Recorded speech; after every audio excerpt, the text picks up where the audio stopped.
ভুল করার পর যে ক্ষমা চায় তাকে অবভিয়াসলি মাফ করা যায়, তাকে সেটা যত বড় দোষ হোক না কেন তাকে অবশ্যই মাফ করা যায়।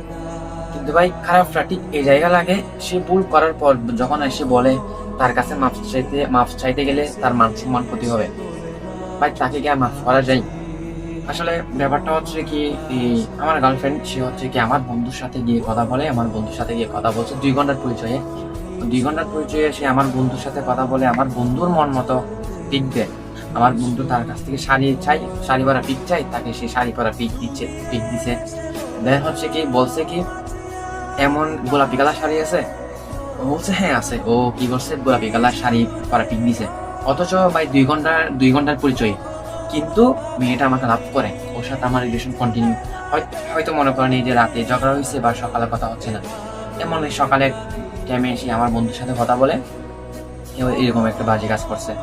এবং এই এই কাজটা করার পর কি করছে, আমি যখন বললাম ও আমার কাছ থেকে মাফ চাইছে, কিন্তু এই কথাটা বলার পর সে বলে যে কি আমার কাছ থেকে মাফ চাইতে আসে নাকি তার মান সম্মান যাবে, আমার কাছ থেকে মাফ চাইতে আসে নাকি তার মান সম্মান যাবে। ভাই মান সম্মানটা ঠিক ওই জায়গায় যাই নাই, যখন ওর রিলেশন থাকা অবস্থা, অথচ ওর সাথে আমি কন্টিনিউ রিলেশন থাকা অবস্থায় ও আমার বন্ধুর সাথে গিয়ে আমার বন্ধুর শাড়ি পরা পিক দিচ্ছে, তখন ওর মান সম্মান যায়নি। কিন্তু ওর মান সম্মানটা ঠিক এই জায়গায় যাচ্ছে যখন সে আমার কাছে আসে মাফ চাইবে।